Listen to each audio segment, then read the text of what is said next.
Bonjour. Ok, c'est bon pour le micro. Je me présente Nicolas Georgeot, je suis directeur de l'innovation chez ASI. J'ai le plaisir d'animer la table ronde sur l'intelligence artificielle. Alors l'intelligence artificielle, alors l'IA pour les intimes, et j'espère que vous serez tous intimes de l'intelligence artificielle à la fin de notre table ronde. Elle est dans notre quotidien, elle est dans votre poche avec vos smartphones et dans vos salons. Elle est aussi dans vos entreprises.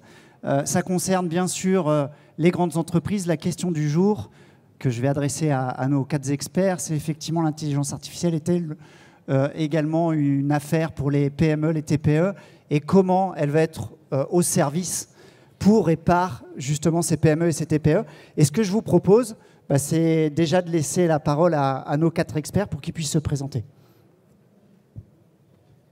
Merci Nicolas. Bonjour à tous, je suis Benoît Arweiler, je suis directeur du développement et de l'innovation d'une société qui s'appelle Ma Nouvelle Ville, qui est un acteur relativement récent sur le marché. Nous sommes filiale du groupe Action Logement, mais nous restons une petite PME, on est 160 collaborateurs répartis sur toute la France. Et notre métier, c'est d'accompagner des salariés qui vivent une mobilité géographique pour raisons professionnelles, c'est-à-dire qu'ils sont embauchés loin de chez eux, où ils sont mutés par leur entreprise et ils vont devoir déménager, famille, enfants, retrouver un logement, retrouver une école, retrouver un environnement, s'intégrer sur un territoire. Et donc on se pose la question de la manière dont on réalise notre métier aujourd'hui et de comment est-ce qu'on pourrait le réaliser différemment demain en utilisant notamment l'intelligence artificielle. Voilà. Merci. Bonjour, je suis Anna Santeno, je suis responsable de l'offre digitale chez Oracle. Alors en allant du DevOps, blockchain, chatbot, mobilité et bien sûr l'intelligence artificielle. Merci. Bonjour à tous, Francky Trichet, donc je suis chercheur, enseignant-chercheur à l'Université de Nantes sur les enjeux de l'intelligence artificielle avec une thèse plutôt sur l'intelligence artificielle symbolique à l'époque, il y a quelques années. Et je suis aussi adjoint au maire en charge d'innovation numérique ici à Nantes Métropole. Et je vous parlerai aussi un petit peu du collectif Neonedia, cette dynamique un peu des territoires pour développer des IA territorialisées qu'on déploie avec beaucoup d'énergie et d'acteurs ici présents. Bonjour à tous, Clément Guillon, je suis le directeur général de Vertigo, une société nanto-parisienne spécialisée en IA. Notre métier, c'est de construire des produits, donc des logiciels d'intelligence artificielle qui permettent de transformer les façons de faire de façon plus positive. Et on aura l'occasion de vous expliquer quelques projets d'ailleurs. Alors la première thématique que j'aimerais aborder, c'est d'essayer déjà tous ensemble de comprendre ce qu'il y a derrière ce concept d'intelligence artificielle d'IA. Et la première question que je vais avoir pour vous 4, c'est effectivement de se poser la question pourquoi on parle tant d'intelligence artificielle aujourd'hui dans les médias, dans un salon comme Digital Change, pourquoi on dit que c'est la 4e révolution industrielle. Alors je vous pose une question pour vous chauffer aussi. Allez-y. Je pense qu'il y a de nombreuses réponses, mais je vais essayer de faire un format court. Bon, déjà, il y a une réponse qui est technologique, qui est qu'aujourd'hui, les capacités technologiques de nos ordinateurs, des bases de données, de nos capacités de calcul permettent aujourd'hui de démocratiser l'usage de l'intelligence artificielle. Là où il y a encore quelques années, il fallait des salles et des salles remplies de processeurs, aujourd'hui, tout tient presque dans un téléphone. Donc ça, c'est le premier point. Ensuite, il y a un deuxième point qui est aussi plus, de mon point de vue, comportemental, c'est que on voit derrière l'IA de nombreuses opportunités de transformer les façons de faire, d'améliorer le bien-être, de fournir des nouveaux services, d'augmenter l'efficacité, quels que soient les points de vue. Et je pense que ça ouvre de nombreux champs d'investigation. Ça intéresse beaucoup de monde et évidemment, ça va être demain une nouvelle façon de travailler, une nouvelle façon de s'éduquer, une nouvelle façon de vivre. Donc, je pense que c'est un très bon prisme pour revoir nos façons de faire. Anna, vous vouliez compléter, je crois. Je pense que sa réponse était complète. Ok. Quelqu'un d'autre? Ouais. Moi, je pense qu'aussi, on est en 2019, on a un alignement de planètes entre à la fois la donnée qui est de plus en plus présente, et on ne peut pas avoir d'intelligence artificielle sans données. Cette donnée, elle est accessible de partout, elle est de plus en plus diffuse, elle est de plus en plus variée. Et quelque part, on a, confronté à cette donnée, une émergence d'usage. On va prendre un exemple que tout le monde connaît, un peu caricatural, mais aujourd'hui, le véhicule autonome, on ne peut pas imaginer déployer des flottes de véhicules autonomes, parce que pour l'instant, on est un peu sur des premières expérimentations où l'autonomie, elle reste quand même bien guidée. J'en veux pour exemple ce qu'on a fait sur la métropole, où on est pour l'instant figé sur des espaces dans lesquels la mixité, on verra après.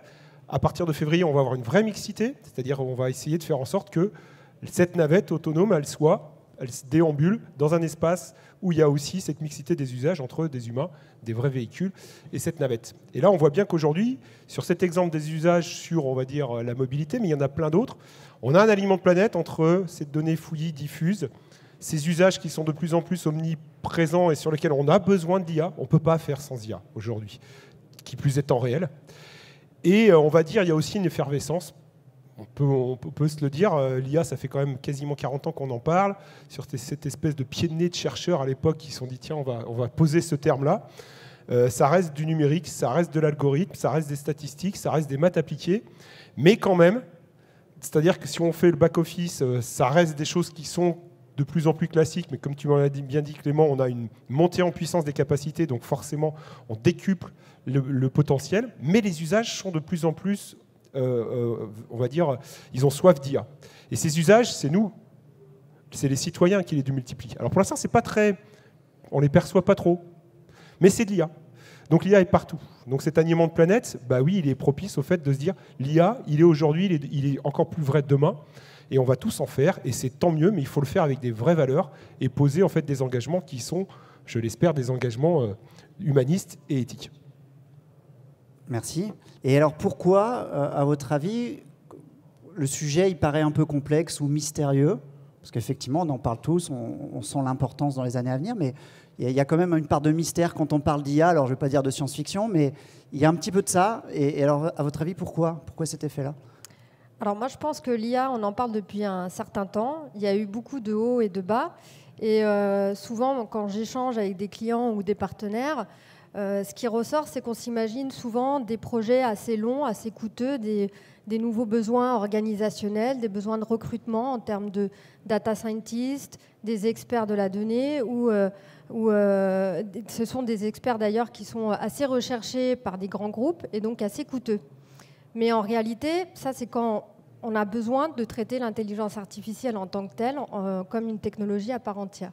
Or, il y a un panel de technologies qui bénéficient aujourd'hui d'algorithmes, de méthodes d'analyse poussées, du deep learning et machine learning, qui sont les critères essentiels de l'intelligence artificielle et qui sont déjà embarqués dans des applications qui sont prêtes à l'emploi et qui sont très faciles à déployer de manière rapide, qui n'ont pas besoin de grands investissements, de grands projets.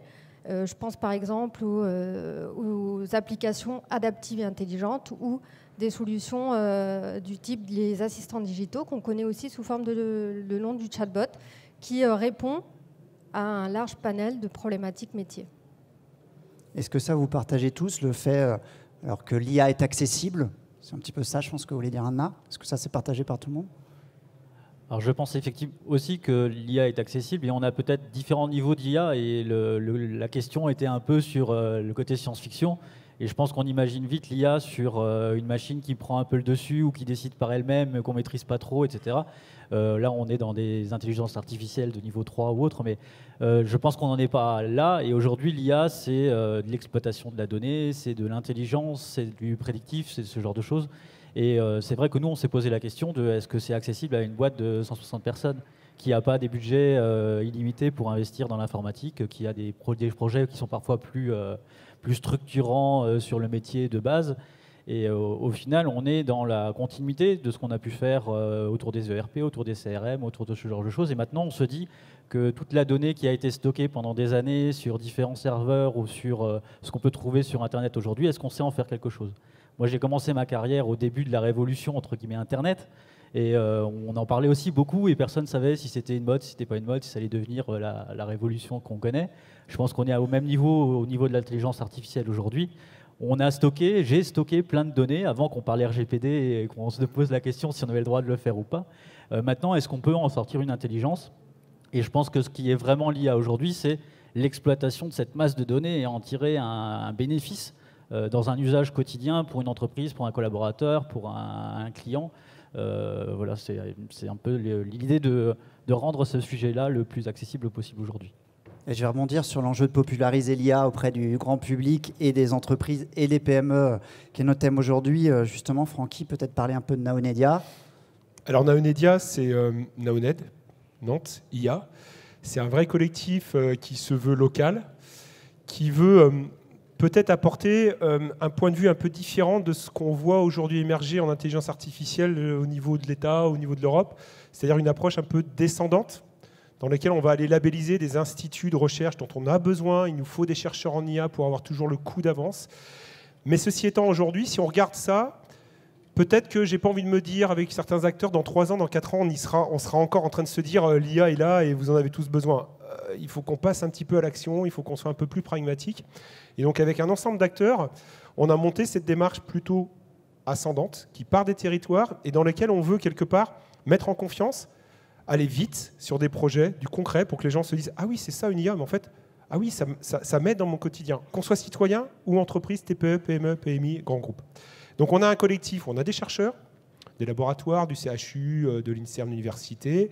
On a des gens qui font le lien entre les chercheurs et, on va dire, le monde de développeurs, l'intégrateur. Et d'ailleurs, j'en profite, tout à l'heure à 17h, on va inaugurer Kappa IA, qui est en fait cette frontière entre les gens qui font de la recherche et un peu théorique, et dans lesquels on peut à un moment donné avoir des briques à intégrer.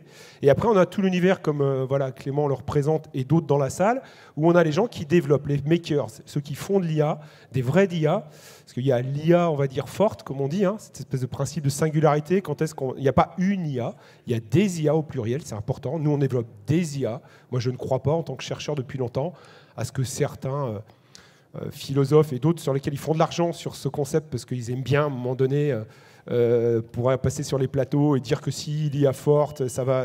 Non, ça, je ne crois pas. On reste vraiment dans la science-fiction. Il faut combattre ces idées-là. Et donc, Naonedia, c'est ça. C'est concrètement un collectif, des forces qui se disent ensemble, il faut qu'on fasse des vrais projets. Donc, on a lancé tout à l'heure à midi 3 gros projets. Le premier projet, qui est porté d'ailleurs par Clément, en particulier autour d'un consortium, c'est sur le logement.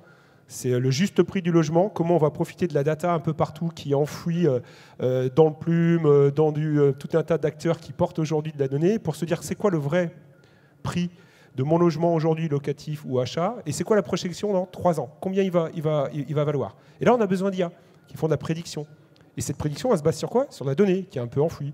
Je prends par exemple, si on dit qu'il y a une école qui va se créer à 100 mètres, ben, votre logement il va avoir une plus-value. Ça, aujourd'hui, il faut aller chercher cette info, la croiser, la sublimer, créer de la valeur. Deuxième exemple, c'est sur... Là, on est sur des trajectoires de personnes qui sont fragiles. On est sur le surendettement. On a quelques banques qui se mettent ensemble pour se dire oui, il faut qu'on lutte contre ce fléau du surendettement. Le surendettement, comment on va faire? On va aller analyser toutes ces traces, ces signaux faibles, ces trajectoires de cas de surendettement qui ont déjà été enregistrés par les banques. On met en commun. On crée l'intérêt général, on mutualise, et on va développer des algorithmes ou expérimenter des algorithmes pour être plus forts ensemble. Et l'idée, c'est de se dire qu'après chacune de ces banques va pouvoir justement anticiper, prédire des situations à risque, parce qu'aujourd'hui, il vaut mieux prévenir que guérir le surendettement. Ça coûte très cher, et c'est surtout en termes d'approche sociale, quelque chose sur lequel il faut tous qu'on lutte.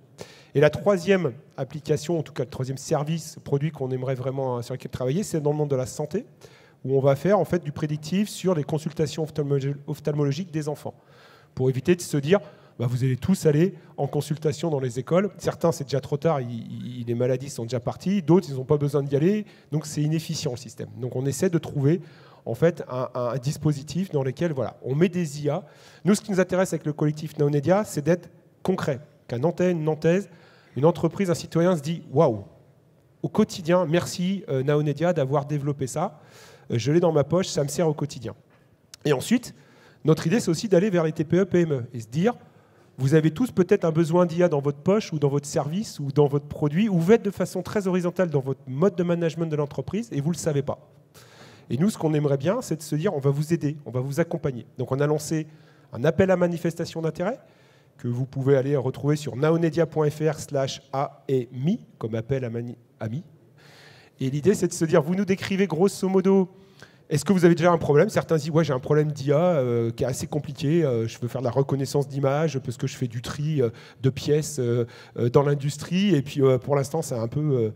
voilà, c'est pas très efficient, il y a des gens, il y a des DMC, enfin bref, il y a tout un tas de problématiques humaines. Moi, j'aimerais bien, est-ce qu'une IA peut aider, pas remplacer, mais aider cette tâche très rébarbative? Oui, pourquoi pas, on y va, il y a des solutions qui existent, c'est très simple, ça coûte pas forcément très cher.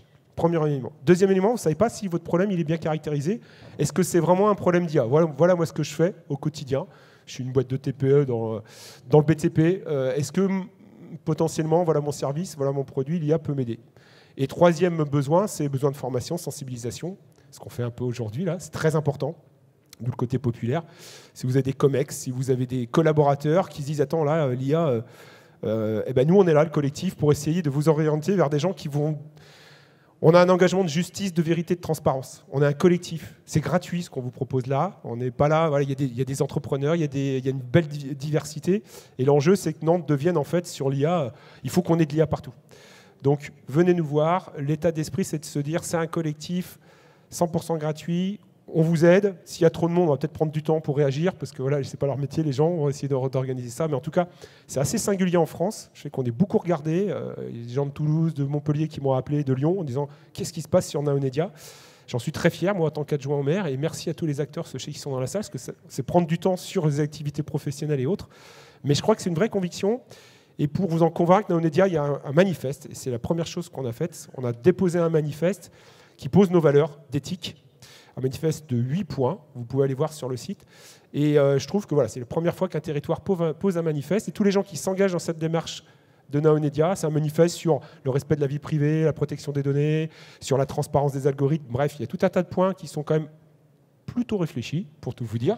J'ai regardé quelques manifestes de grands groupes. On a quand même un point un peu en avant. Donc ça, c'est aussi pour moi, en tant qu'adjoint au maire, on est garant en fait d'une certaine transparence et en tout cas sur des valeurs qu'on pose. C'est pas juste un club de cluster qui se dit tiens, pourquoi on ferait pas de l'IA? Ce manifeste-là, ça n'a aucune valeur juridique, mais ça a une valeur morale qui est encore plus forte à mes yeux. Merci. Francky a parlé de valeurs concrètes de l'intelligence artificielle. C'est un thème que j'aimerais qu'on aborde aussi. Et ses usages, et je voulais poser notamment la question à Clément et Anna, savoir les enjeux, les usages les plus courants, voilà, les choses qu'on voit le plus aujourd'hui dans les PME ou dans les entreprises sur ce sujet de l'intelligence artificielle. Alors, aujourd'hui, en tout cas, quand j'échange avec mes clients, je vois que l'intelligence artificielle, elle est présente partout dans toute l'entreprise. En partant des métiers, donc par exemple pour toute l'amélioration de l'expérience client, on voit que les professionnels du marketing utilisent l'intelligence artificielle pour améliorer l'expérience cross-canal en fournissant un contenu personnalisé. On a aussi les professionnels des services clients qui sont beaucoup plus efficaces et proactifs. Et ce matin, j'entendais la conférence de SNCF de pouvoir pousser du contenu en temps réel. Et aussi, si dans le cas, il y a un client qui a un problème, de pouvoir résoudre le problème, étant donné que la data, elle est beaucoup plus de qualité et elle est distribuée sur le bon canal au bon moment.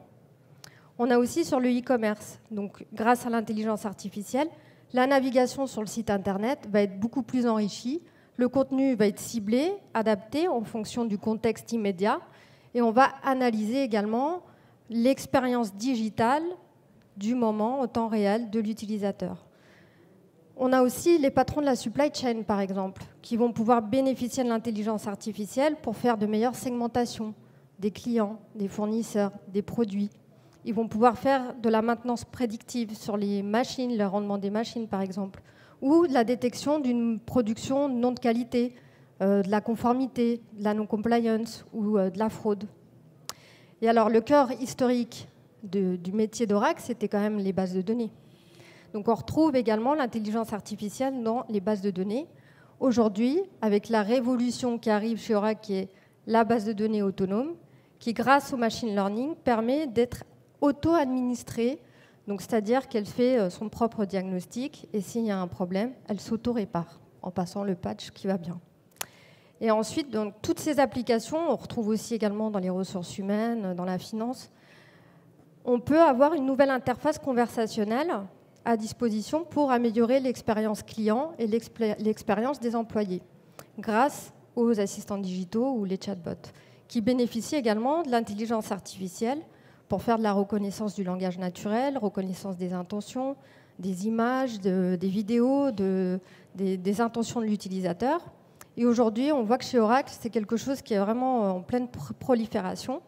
On a plein d'exemples. Par exemple, un grand groupe, pour en citer, même si je sais qu'aujourd'hui, le thème, c'est les PME.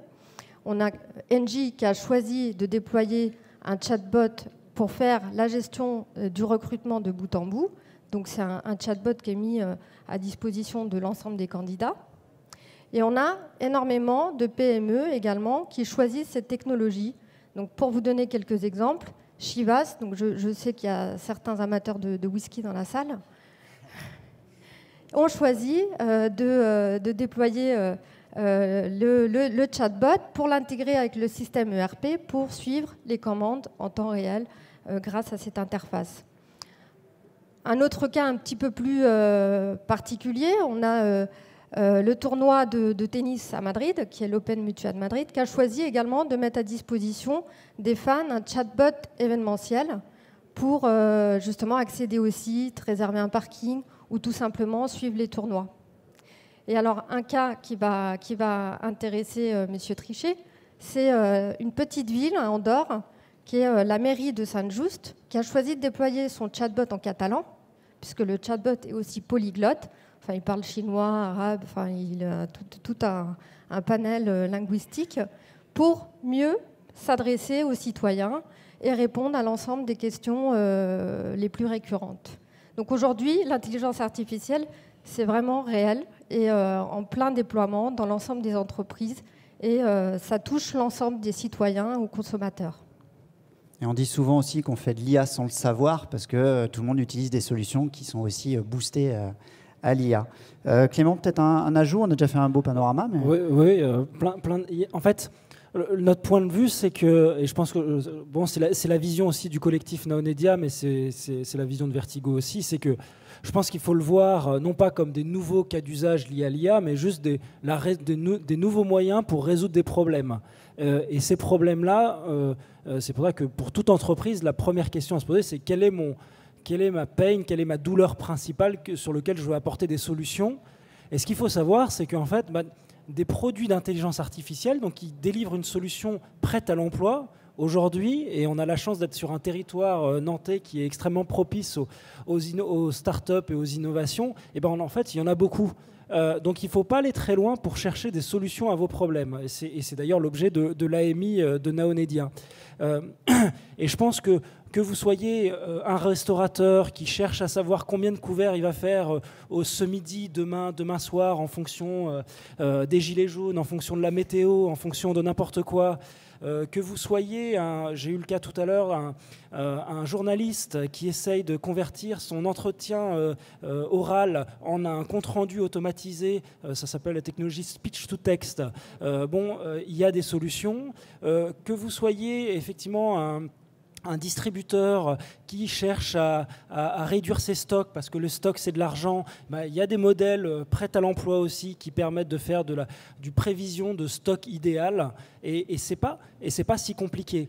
Donc le premier pas et c'est vraiment ce qui est le plus difficile, c'est d'aller au-delà du discours très théorique, généraliste de l'IA, et plutôt de se dire, bon, quels sont mes problèmes ? Quel est mon problème principal, en fait, en tant que chef d'entreprise ? Est-ce que c'est le recrutement ? Est-ce que c'est l'approvisionnement ? Est-ce que c'est la fidélisation de mes clients ? Et de se dire, après, bon, qu'est-ce qui existe aujourd'hui ? Et je pense qu'aujourd'hui, on a beaucoup de potentiel en France, ici dans les territoires. Et je pense qu'il ne faut pas hésiter à aller toquer à la porte des jeunes acteurs, des jeunes entreprises qui ont plein d'offres et plein de produits à proposer. Et en plus, effectivement, ça coûte pas très cher parce qu'une entreprise en développement, ils veulent faire leurs preuves. Et donc, je pense qu'ils sont prêts à aider. Et ils sont prêts et on est tous dans cette logique de démocratiser l'usage de l'IA. On n'est plus dans des débats théoriques sur le deep learning ou le machine learning aujourd'hui. Et je propose du coup à Benoît nous présenter un retour d'expérience d'une PME, parce que vous êtes 160 je crois, vous le disiez tout à l'heure, de nous expliquer un petit peu quel était le problème de base et en quoi l'IA est venue s'ajouter aujourd'hui à l'entreprise.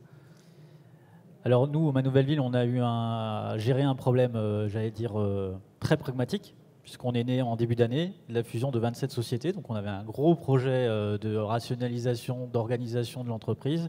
Et on s'est posé la question en analysant notre métier, qui est donc de rechercher un logement pour un salarié qui est en mobilité géographique, quel était dans toute la chaîne de tâches que nous avons réalisées, ce qui est le plus chronophage.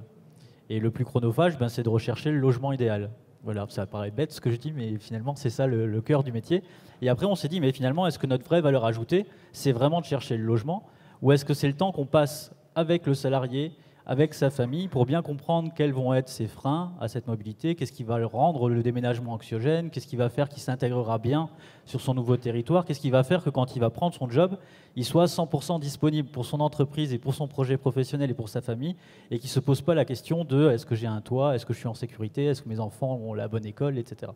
Donc on a eu cette approche très pragmatique et on s'est dit, tout le temps qu'on passe à trouver le logement sur Internet aussi, parce que nous aussi on cherche sur Internet.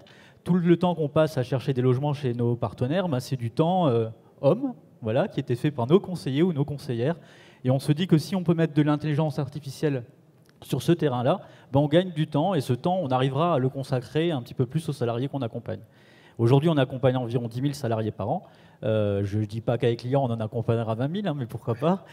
Donc voilà, moi j'ai une approche, on a eu une approche extrêmement pragmatique du sujet. On s'est dit, dans ce qu'on a à faire au quotidien, où est-ce qu'on peut gagner du temps ? Donc on est finalement dans l'informatisation d'il y a 20 ans, où on se posait déjà cette question-là. Est-ce qu'on a des tâches à moindre valeur ajoutée qu'on sait fait faire par un ordinateur ? Là, on va encore un peu plus loin. Et on peut encore pousser le bouchon un peu plus loin en disant, mais est-ce que par rapport à un profil type, par rapport à des critères de recherche, si vous regardez les émissions de télé, on parle beaucoup de critères dans le logement, il y en a un qu'il faut qu'on abandonne pour avoir le logement qu'on veut bien, etc. Là, on se pose la même question, est-ce qu'on peut être un peu dans le prédictif et de se dire, mais par rapport à ce qu'on a entendu du salarié, à la manière dont on nous a exprimé son besoin, est-ce qu'on sait, nous, dire c'est plutôt ce logement-là qui vous intéressera, et est-ce qu'on sait dire c'est plutôt cela qu'on va vous faire visiter, parce qu'on a plus de chances de réussir entre guillemets au premier coup que de refaire des journées de visite. Voilà. Ça, c'était le premier sujet. Et après, sur ma casquette plus développement, je me pose la question, un peu comme dans le domaine de la transformation digitale, est-ce que l'intelligence artificielle ne peut pas élargir un peu notre business model et nous proposer une offre de service un peu différente ? Est-ce qu'on sait travailler sur l'amont d'une mobilité, sur le fait qu'un DRH vienne nous voir et nous dit « moi j'aimerais bien que mes salariés soient un peu plus mobiles parce que c'est bon pour l'entreprise, c'est bon pour faire circuler les savoirs, c'est bon pour que je me développe, mais comment est-ce que j'arrive à les convaincre d'accepter cette mobilité ? Comment je sais la rendre positive ? Comment est-ce que je sais apporter de l'information, du contenu pour que la conduite du changement, parce qu'après tout c'est de la conduite du changement, soit plus positif ? Et donc nous on se pose la question, comment est-ce qu'on sait apporter de l'information sur le marché de l'immobilier, sur le quartier ? Vous parliez justement de l'immobilier au juste prix. Quand vous déménagez ou quand vous changez de ville, vous aurez un impact sur votre pouvoir d'achat. Et est-ce qu'on sait le mesurer ? Est-ce qu'on sait le rendre tangible en quelque sorte pour éviter les fausses peurs, et est-ce qu'on sait travailler ça sur toute la France ? Alors nous, on n'est pas mondial, mais on travaille ça sur toute la France, donc on a besoin d'avoir ces informations-là sur chaque ville, point de départ, point d'arrivée, etc. Donc ça fait énormément de données qu'un humain ne sait pas aujourd'hui, de manière volumétrique en quelque sorte, sur un nombre suffisant, arriver à calculer. Donc on se sert de l'IA par rapport à ça. Il y a un message intéressant qui est... que je retrouve, vous allez me dire si c'est ça, mais on est parti d'un enjeu de productivité. Derrière, je vois l'enjeu de satisfaction client et collaborateur parce que je vais prendre du temps plutôt à la découverte de ces critères, etc. Et après, finalement, là, vous réfléchissez à l'enjeu de modèle économique, ou en tout cas de se dire, tiens, maintenant que j'ai plus de connaissances, comment je peux aller encore plus loin ? Ça, c'est aussi intéressant dans l'approche, c'est de se dire que l'IA, elle est arrivée. Et en pratiquant, ça vous ouvre aussi d'autres horizons, si j'ai bien compris. Oui, c'est exactement ça. On est sur de l'hyper-pragmatisme, sur de l'enjeu de productivité, de rentabilité, d'efficacité en quelque sorte. Ça nous libère du temps et donc on peut en faire plus, on peut peut-être être plus proche de nos entreprises qu'on accompagne ou des salariés qu'on accompagne. Et après, on se pose la question mais finalement, est-ce qu'on ne peut pas élargir le champ de notre propre activité ? Voilà, donc on est pile dedans. Donc, si on arrive à résoudre les trois enjeux-là, on aura fait un bon pas avec l'intelligence artificielle. Il y a un élément aussi que je voulais partager, c'est notre thème, c'était l'IA est-elle une affaire de grands groupes ou de grandes entreprises ? Je voudrais inverser un peu la question en se disant en quoi les TPE ou les PME ont-elles des avantages à aller dans l'IA ? Ont-elles des forces particulières ? Quelles sont pour vous les forces ou les avantages que peuvent avoir les PME pour aller encore plus vite dans l'IA, qui sont peut-être des limites que peuvent avoir les grandes entreprises ? Alors je peux peut-être répondre, parce qu'on est une PME dans un grand groupe. Alors on a cette expérience-là de vivre les deux. L'avantage que je vois à être une PME, c'est qu'on est plus agile. À partir du moment où on peut prendre des décisions rapidement, sur un comité de direction relativement restreint, sur des budgets qui ne sont pas démentiels non plus. Ben, voilà, on peut tenter, on a le droit à l'erreur, on n'a pas une grosse machine à mettre en route. Voilà, on teste, on avance relativement rapidement. Donc je trouve que c'est ça qui est intéressant dans une PME, c'est d'avoir le droit à l'expérimentation, d'avoir le droit à l'erreur aussi, c'est important, et de se dire qu'en petit comité, on peut chercher des victoires rapides, même dans l'IA. Voilà, je pense qu'il ne faut pas voir l'IA comme un projet de 5 ans. Moi, j'en attends des retours dans 6 mois, pas dans 5 ans. Donc je pense qu'on peut voir aussi à court terme, faire des petits pas, travailler en mode itératif, et puis expérimenter. Voilà, c'est aussi simple. Donc oui, je pense que c'est un avantage d'être une PME. Et moi, si je peux compléter, je pense que le fait d'être une PME, cette agilité vous permet d'être beaucoup plus concurrentiel par rapport peut-être à un grand groupe qui a plus de difficultés justement à cette culture sur la transformation digitale, sur l'intelligence artificielle. Et du coup, être beaucoup plus flexible, durable. Et les startups de demain, ce seront les startups de demain qui vont dominer justement peut-être les sociétés qui seront moins dynamiques, moins flexibles et qui feront face peut-être à la prochaine récession. Un point aussi sur l'intégration de la solution. Souvent, on va dire des projets IA dans des grands groupes, c'est on a un système de bain, premier bain, deuxième bain, maturation, et l'intégration, on va dire, il faut qu'elle passe tout un processus de transformation et de management en interne. En tout cas, ce qu'on peut observer peut-être dans les PME, c'est ce côté de l'intégration qui va plus vite. Et donc, du coup, c'est un go-no-go, quoi. C'est soit j'ai vraiment de l'efficience, j'ai une vraie valeur ajoutée, une création de valeur sur mon service ou ma transformation, soit pas, quoi. Donc, du coup, on a cette rapidité d'exécution et de run qui, pour moi, est une vraie valeur ajoutée parce que, du coup, vous allez avoir un positionnement concurrentiel potentiel ou pas. C'est pas une baguette magique non plus. Hein. Mais en tout cas, si positionnement concurrentiel, vous allez aller beaucoup plus vite. Et je trouve que ce côté intégration, il est en tout cas une force pour les PME, les TPE, que les grands groupes, ils l'ont, mais c'est beaucoup plus long. Enfin, tous les projets, moi, en tout cas, que j'ai pu observer, c'est vrai que le délai, le temps de latence, de maturation et d'intégration, il est plus long. Après, il peut être plus volumineux, et donc quand il sort, ça sort plus fort. Mais peut-être que les TPE peuvent aller plus vite. Et du coup, je voulais aborder un dernier thème, c'est celui de la démarche. Si tout le monde est convaincu, si on se dit que les PME peuvent aller plus vite, comment on s'y prend et par quoi on démarre? Et on parlait des premiers pas tout à l'heure, je pense que c'est une façon aussi de parler concrètement. Clément, vous me dites oui, je pense que vous voulez intervenir, effectivement. C'est quoi les premiers pas? C'est quoi le conseil? Comment on démarre sur ces sujets-là? Je pense qu'il y a beaucoup de choses qui ont été dites, mais bon, se focaliser sur un problème central, premier point, s'intéresser à ce qui est disponible. Déjà, effectivement, ça a été dit, hein, on parlait, là, les projets, vous pouvez tout à fait avoir des projets, nous on parle de projets en semaine, hein, ça peut même être des projets en jours, hein, de mettre en place quelque chose. C'est le sujet, il ne faut pas que ça soit compliqué, il faut le rendre à une maille tout à fait acceptable et une petite maille pour que ça soit efficace. Donc je pense que le premier pas qui est le plus difficile, c'est d'aller au-delà des préjugés et des a priori sur l'IA. Hein. Le premier a priori, c'est souvent que l'IA a des côtés négatifs, mais on parle rarement des côtés positifs et de tous les services que ça peut rendre, hein. Citoyens, environnementaux, écologiques, sociétaux, sur le chômage, sur l'emploi, sur l'immobilier. Enfin, on a beaucoup de choses sur lesquelles l'IA travaille, hein, et d'ailleurs la France a une vraie carte à jouer en termes de spécialisation. Donc le premier pas, c'est de s'intéresser à son problème, d'aller chercher les solutions qui vont bien, donc de tester, d'oser tester, hein, parce que je pense que c'est pas évident quand on est extérieur à ce domaine-là de se lancer dans le bain, ça j'en conviens. Et après, il ne faut pas oublier que le premier pas est difficile, mais ce qui est encore plus difficile, je pense, c'est le dernier pas. À savoir, c'est vous avez votre solution qui marche, qui est en fonctionnement, comme chez Manouvelleville, mais après, il faut aller former les futurs utilisateurs de demain. Et former des utilisateurs sur quelque chose qui contient toujours des algorithmes, c'est des mathématiques, c'est du code, donc c'est pas accessible à tout le monde. Et il faut que ça soit quand même fait de façon très fine et très positive. et que ça soit fait sans douleur en fait. Donc c'est la meilleure façon d'intégrer des solutions d'IA. Quand vous êtes devant Netflix et que vous voulez avoir des recommandations de films, désolé pour la référence américaine, mais c'est de l'IA qui sélectionne pour vous. Bon, bah, c'est complètement indolore et vous n'avez pas besoin d'être formé pour ça. C'est un peu l'objectif, hein, c'est d'avoir des solutions qui s'intègrent pleinement, parce que ça veut dire que quelque part on aura bien capté le besoin et que l'IA aura bien répondu au problème. Mais ce dernier pas qui est d'aller former les futurs utilisateurs demain, qui sont des gens sur le terrain, des conducteurs, des ouvriers, des gestionnaires, des équipes qui ont d'autres soucis que de prendre en main des outils logiciels, c'est vraiment le point clé. Ok.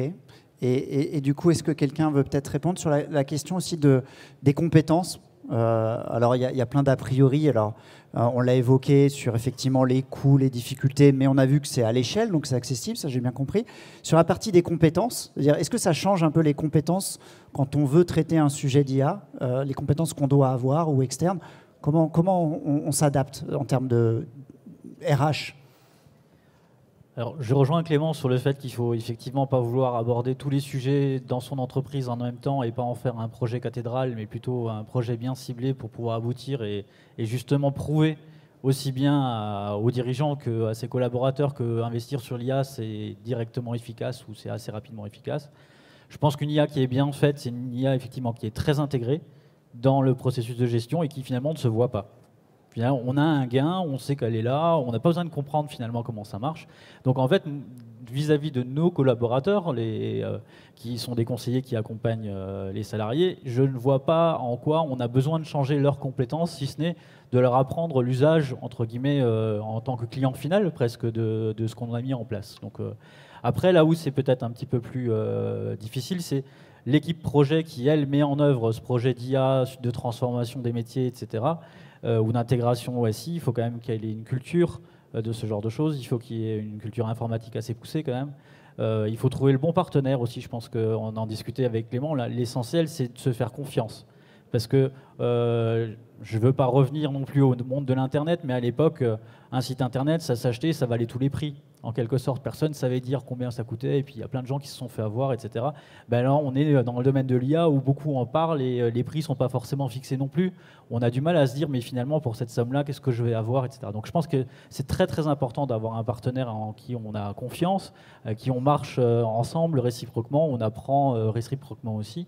Donc voilà. Sinon, je ne vois pas trop l'évolution des compétences en interne pour une entreprise. On n'est pas obligé de tout comprendre. Et j'allais dire, plus elle est invisible ou indolore, tu disais Clément, cette IA, mieux ce sera, je pense.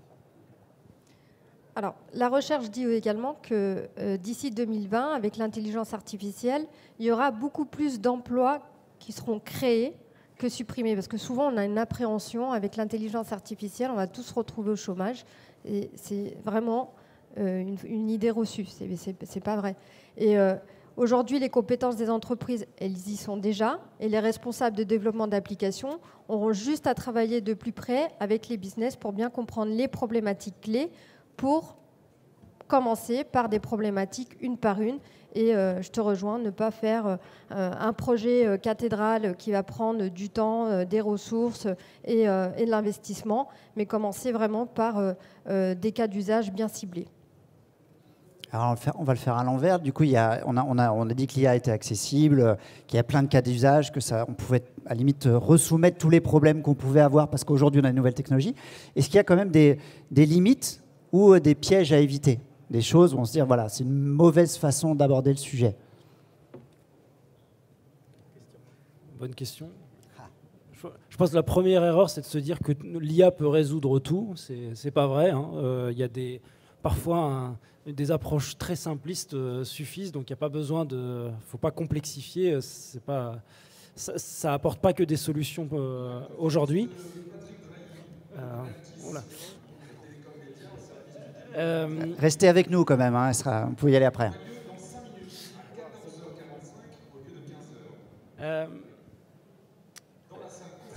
C'est perturbant.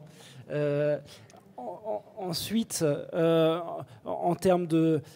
les limites sont celles aujourd'hui des usages aussi. Il faut savoir que, on parlait des statistiques, mais aujourd'hui, il y a moins de 7% des entreprises, des grands groupes, qui ont déployé des solutions d'IA à l'échelle mondiale. Moins de 7%. Ils estiment à 25% dans 2 ans. Donc ça veut dire que ça fait quand même tout petit. Donc ça veut dire qu'un retour d'expérience sur ce qui fonctionne ou ce qui ne fonctionne pas, on a beau avoir plein de schémas positifs, c'est assez difficile à dire. Donc ça veut dire qu'il faut se mettre dans une démarche où on va apprendre en marchant, et c'est assez difficile. Il ne faut pas non plus vendre la lune, il faut y aller pas à pas sur des sujets, mais on en revient au même sujet. Il faut se concentrer sur des problèmes très concrets. On n'est pas là à mettre en place des ERP ou des systèmes très globaux. On peut répondre à des problèmes. Et ça, il faut le prendre de façon très parcellaire et pour éviter de vendre la lune et avoir cet effet déceptif lié au mot valise de l'IA. Je pense qu'il y a un sujet de pédagogie interne. Alors, je vais compléter. Par exemple, sur un cas concret que j'évoquais tout à l'heure, le cas Chivas, ils ont intégré, depuis le choix de la solution jusqu'à la mise en production, ça s'est fait en moins de 3 mois. Et pour un prix très accessible. C'est vraiment pas cher. Donc, c'est vraiment, il n'y a pas de long projet, il n'y a pas de besoin d'avoir énormément de temps, de ressources. C'est vraiment accessible. Après, il y a des projets aussi dans lesquels on pense que c'est simple et c'est extrêmement compliqué. C'est ça le revers de la médaille de l'IA. On dit que ça paraît simple. Ça, en fait, il faut hacker quelques petits verrous scientifiques, comme on dit dans notre jargon. Et c'est là où en fait c'est dur d'apporter des éléments de réponse très concrets. Je pense qu'il faut goûter à l'IA avec comme le dit Clément, qu'est-ce qui fait mal chez vous, qu'est-ce qui est vraiment fondamental chez vous, dans lesquels vous dire ça c'est ma survie. Donc c'est soit ça fait mal, soit vous en avez besoin absolument pour survivre. Et à partir de là, gardez cette focale. Et ensuite, il faut aller interagir. Il n'y a pas de règle, comme tu dis, on est à 7-10%, les retours sont très faibles. Et deuxième élément, je crois qu'il faut penser IA personnel. C'est-à-dire qu'il ne faut pas dire, tiens, alors c'est bien de regarder ce que font les autres, c'est bien. Et Digital Change, c'est bien ce qu'on compare. Dans mon métier, tiens, qui l'a déjà fait dans mon secteur? Ok, lui, il a déjà fait ça sur ça, c'est bien, il faut s'en nourrir. Après, on peut aussi se dire, le but des IA, c'est de se faire ses IA à soi. C'est un peu des bébés et des enfants, vous savez, c'est des objectifs, ça apprend avec sa donnée. On peut aller chercher de la donnée qui n'est pas la nôtre et ça apprend aussi, mais il y a aussi l'idée, c'est qu'on le personnalise, on le façonne un petit peu à notre façon. Il faut garder ça en tête, c'est-à-dire se dire que c'est bien ce qu'il a fait mon voisin, mais je peux peut-être m'en inspirer, mais me le faire pour moi. Et le dernier élément, c'est le temps long. Plus vous aurez des IA en amont, plus elles vont apprendre, plus elles seront performantes sur votre façon de façonner, et mieux ça sera pour vous, en particulier pour les problèmes en interne. Si je reprends un exemple sur une IA qui va reconnaître des pièces dans l'industrie, si vous êtes quasiment les seuls à reconnaître ces pièces-là, il faut un temps d'apprentissage. Et plus vous allez avancer, plus votre IA sera performante, et après vous allez pour éventuellement l'essaimer et la transformer. Donc il faut venir goûter à l'IA, avec un seul problème, une focale qui fait mal. Et après, il faut y aller doucement, parce qu'encore une fois, tout reste à écrire. Bon, l'IA n'est pas qu'une affaire de grandes entreprises, je pense que vous l'avez compris dans notre table ronde. On a visé aussi une IA populaire et éthique. On a entendu l'appel à manifestation de Naonedia. L'IA est accessible parce qu'elle est déjà dans votre quotidien. Et l'IA, finalement, c'était aussi un des messages, l'IA est une chance parce qu'elle permet de se reposer des questions. En tout cas, de se poser des questions, on verra si c'est la bonne réponse, mais elle permet de lancer une dynamique. Et juste pour finir, il nous reste 1 minute, je voulais faire un petit tour de table chacun pour passer un dernier message à l'Assemblée. Benoît, vous commencez ? Merci, c'est pas simple de conclure. 10 secondes, oui. Je pense qu'il faut tester. Allez-y, trouvez le partenaire adéquat, posez-vous la bonne question sur le problème sur lequel vous voulez tester l'IA. Il ne faut pas avoir peur de ça, je pense qu'on n'est pas nous des demi-dieux, mais on a réussi à faire quelque chose. Donc voilà, n'hésitez pas à tester l'IA. Moi je dirais juste en mots, soyons positifs. Je pense qu'on a eu trop de discours négatifs sur l'IA. Il y a des dérives possibles, mais il y a aussi plein de dérives positives qui ne sont pas assez pointées du doigt dans plein de domaines, notamment dans la médecine. Donc je pense qu'il faut que chacun se fasse aussi sa propre opinion et continuer à militer pour le positif. Il faut quand même voir le monde de demain de façon la plus favorable et positive qui soit. Moi, je terminerai sur Naonedia. Naonedia, c'est une démarche locale. Donc, si on peut être tous ensemble hyper forts sur Naonedia avec des gens qui font de l'IA, les artisans de l'IA et pas forcément voilà, du Google, du Facebook, des Amazon, des solutions qui ne sont pas les bonnes. L'IA alternative, c'est un an que ça se fait. Donc, je serais hyper fier qu'on fasse plein d'IA territorialisées pour vous. En tout cas, moi, c'est mon vœu. Et moi, je reprends un peu l'ensemble des éléments. Testez, soyez positifs et n'hésitez pas à choisir le bon partenaire pour vous accompagner dans vos projets. Merci à nos experts, merci à tous et bon Digital Change à tous. Bonne journée.